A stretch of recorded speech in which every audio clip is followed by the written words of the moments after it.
திமுக, தேமுதிக, பாமக, அமமுக ஆகிய கட்சிகளில் இருந்து விலகிய 150க்கும் மேற்பட்டோர் அதிமுகவில் இணைந்தனர். கழக பொதுச் செயலாளர் முன்னிலையில் அனைவரும் தங்களை அதிமுகவில் இணைத்துக் கொண்டனர். தேங்காய், கொப்பரை மற்றும் தென்னை நார் பொருட்களின் கடும் விலை வீழ்ச்சியால் விவசாயிகள் பாதிப்பு. தென்னை விவசாயிகளுக்கு அளித்த வாக்குறுதிகளை நிறைவேற்றாத விடியா அரசுக்கு எதிர்க்கட்சித் தலைவர் எடப்பாடி கே. பழனிசாமி கண்டனம். விடியா திமுக அரசு அளித்த வாக்குறுதியின்படி 1 கிலோ கொப்பரைக்கு குறைந்தபட்ச ஆதார விலையாக ரூபாய் 150 நிர்ணயம் செய்ய வேண்டும். தென்னையை பருவகால பயிராக கருதாமல் ஆண்டுக்கு 7 முறை கொள்முதல் செய்ய வேண்டும் என விடியா அரசுக்கு எதிர்க்கட்சித் தலைவர் வலியுறுத்தல்.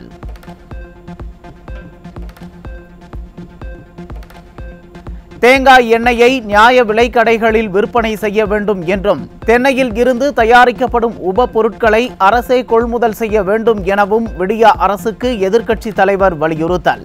தென்னை விவசாயிகளின் கோரிக்கையை விடியா அரசு நிறைவேற்ற மறுத்தால் விவசாயிகளை ஒன்று திரட்டி போராட்டம் நடத்தப்படும் என எதிர்க்கட்சித் தலைவர் எச்சரிக்கை. எதிர்க்கட்சியாக இருந்தபோது கெட்டதை தைரியமாக செய்தோம் என கூறியுள்ள முதல்வர் ஸ்டாலின் தமிழகத்தை ஆளும் உரிமையை தார்மீகமாக இழந்துவிட்டார். எதிர்க்கட்சி துணைத் தலைவர் RB உதயகுமார் விமர்சனம்.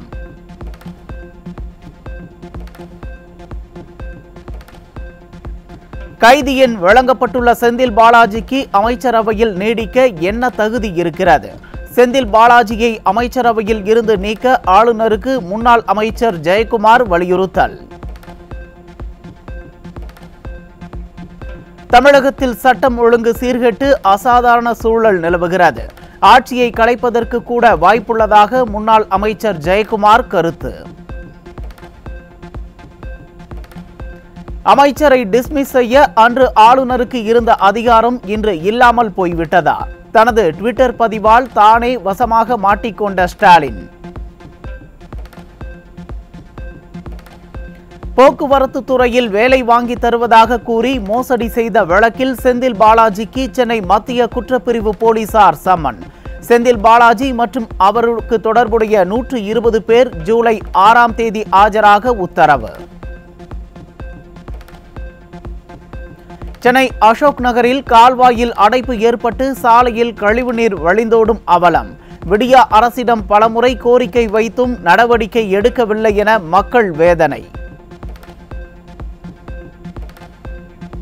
பழனி முருகன் கோவிலுக்கு வந்த 85 வயது முதியவரை மின் இழுவை ரயிலில் ஏற்றாததால் படிப்பாதையில் தவழ்ந்து வந்த அவலம். சம்பந்தப்பட்ட ஊழியர்கள் மீது கோவில் நிர்வாகம் நடவடிக்கை எடுக்க கோரிக்கை.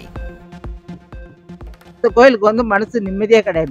நிர்வாகமே சரி கிடையாது. நல்ல வருமானம் உள்ள கோயில் இது. அப்படி ஒன்றும் கோயில் ஒன்றும் மட்டமான கோயில் இல்லை. நல்ல வருமானம் உள்ள கோயில், நல்ல இந்த இதுவான கோயில் தான். அது நிர்வாகம் பண்றவங்க சரி கிடையாது. இன்னும் நல்லா கொஞ்சம் ரொம்ப ரொம்ப கஷ்டங்க. நாங்க இன்னைக்கு அப்படியே அழாத குறையா நாங்க இறங்கி வரோம். நாங்க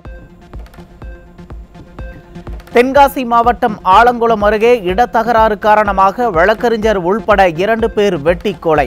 தலைமறைவான ராணுவ வீரருக்கு போலீசார் வலைவீச்சு.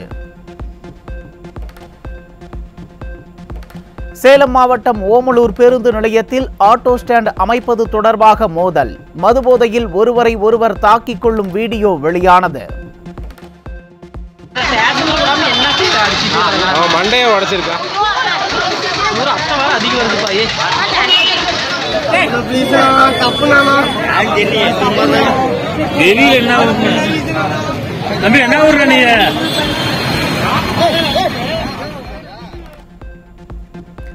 கடலூர் மாவட்டம் புவனகிரி அருகே லாரி மீது சொகுசு கார் மோதி விபத்து. சம்பவ இடத்திலேயே 2 உயிரிழந்த பரிதாபம்.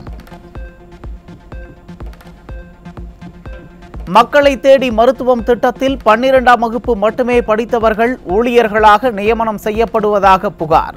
கன்னியாகுமரி மாவட்ட சுகாதாரத்துறை அதிகாரி ஒருவரின் ஆடியோ சமூக வலைதளங்களில் வைரல்.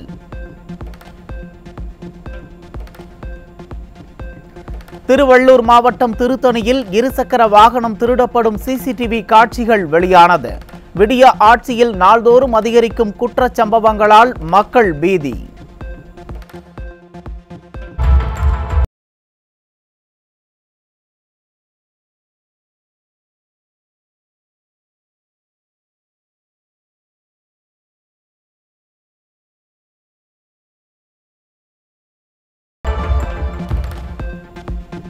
ஆதாருடன் பான் எண்ணை இணைப்பதற்கு இன்றே கடைசி நாள். ஆதாருடன் இணைக்கப்படாத பான் எண் நாளை முதல் செயலிழந்துவிடும் என மத்திய அரசு எச்சரிக்கை.